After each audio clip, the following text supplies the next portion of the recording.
All right, so today we're going to talk about the consequences of limited ankle mobility and what to do about it. So if we're looking at our community of squatters, our strength athletes, there's some fundamental tenets of human biomechanics that apply laterally to most strength sports here. It doesn't matter if you're an ollie lifter or power lifter. One of those things is that knee travel over the midfoot has to happen.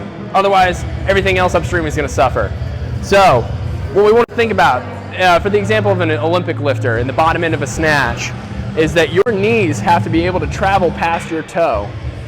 The other fundamental tenet is that your shin angle and torso angle should probably match up. Otherwise, things are going to start hurting eventually. So let's talk about what's enough ankle mobility. So realistically, you should be able to get your knee about 3 to 3.5 inches past your toe.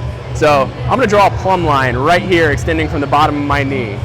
So now if I stand up, that's about the width of my shoe. So this is a good test at home to see if this is something that you need. So now let's talk about what happens if you don't have this. So let's say, for example, that we have about an inch of knee travel over the toe. So someone's got a restricted ankle. So now this is what happens. So that when we squat down, now our knee stops when it hits this brick wall. But the problem is that we still have city miles to go before we hit depth. So in the Olympic lifting community, if this was a snatch, if I stop here, now getting my arm overhead in the snatch position is going to be very difficult. It's going to put the anterior shoulder at risk for injury. In the powerlifting community, as well as the ollie lifting community too, one of two things and possibly both happen at the same time. So say that we go and initiate our squat, we run into our stopping block here. So now, in order to achieve depth, we'll hit this, and then the back will typically round. This is what most people refer to as a butt wink position. So if we're looking at this from the side, what this looks like in practice, butt wink, rounded back. So this is putting you at risk for disc injuries, strains to the erectors, hip issues, a whole litany of things. Or the other thing that'll happen, and this is more common in the powerlifting community than anything, is we're going to hit this stopping block here. Torso is then going to fold in order to achieve depth. Puts a tremendous amount of compression into the lower back. It forces the erectors to do more work than they're really designed to do in the squat. So now let's talk about what to do about it. So we have several tools at our disposal. One, my personal favorite, Rogue and M1 have come up with this spinning barbell that sits in a cradle. Really great for digging out the calf and the Achilles tendon as well. So where to roll, what to do. The musculotendinous junction of the calf.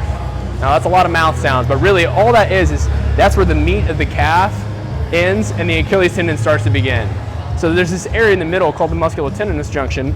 There's mixed fibers. It's not quite connective tissue as the Achilles tendon is, and it's not quite entirely muscle tissue like the calf is. This is where most people's ankle restrictions tend to live. So what this looks like, if you're trying to find this on yourself, you want to flex the calf, see where the muscle ends. That's going to be the start of the musculotendinous junction, where you see the cut of the calf stop. This is going to be the area that you want to focus most of your work on. So on the spinning barbell, now you can use a regular barbell on the floor, you can use a broomstick at home, whatever works best for you. Elevate it on some yoga blocks, textbooks, whatever you got laying around. Now first we got to identify where the problem is. So we're going to start probably right at the bottom of the muscle belly of the calf. And what we're going to do is we're going to rotate the whole leg side to side just like this.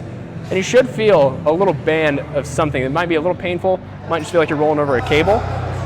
And then what we want to do is, if you can tolerate it, add a little overpressure with the top leg, so that as you're scanning, you can really identify deeper layers of this.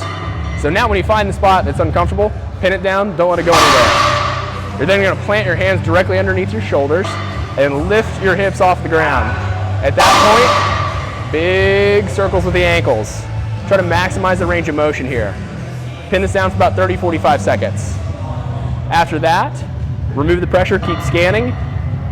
You might find some more at the same level. Again, pin it down, big ankle circles. So now after we clear out this slice of the calf, what we're going to do is roll down it just a little bit, maybe an inch or two. So now you don't want to roll into the Achilles tendon, so if you start to hit fibers that it's all connective tissue, it's not really going to help you to clean this area up that much. Scan, roll around very slow and methodically. Find that spot that's uncomfortable, pin it down, lift, Big ankle circles, 30 to 45 seconds. That's more than enough. Now, you might not have one of these at home. That's okay. Another solution is a foam roller. Repeat with the same process here, but obviously foam roller, larger surface area, so you're going to be putting the same amount of pressure through a large surface area, which means that you're not going to be able to penetrate as deep. But that's okay. Again, you can start in the muscle belly of the calf on this. Same process. Make sure you have a relaxed ankle when you do this too. You don't want to have the toes pulled up like this. Scan slowly, identify the problem, pin it down, lift, big ankle circles. Repeat this process down the entirety of the calf. Now, for some of our larger athletes, this might not be enough.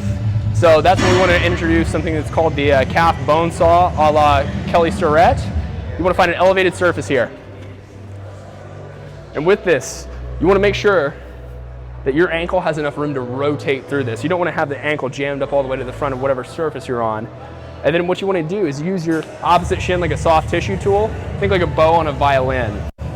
What you're going to do is cross this perpendicular to the calf.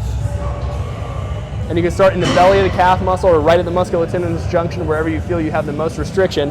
And you want to compress and glide side to side like that bow on a violin and find that spot that's the most uncomfortable or feels the stiffest. And then you want to sit your entire body weight into this back leg.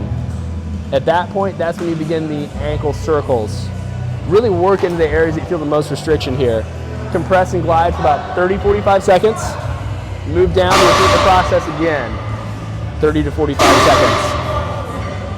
And that wraps up our ankle mobility series.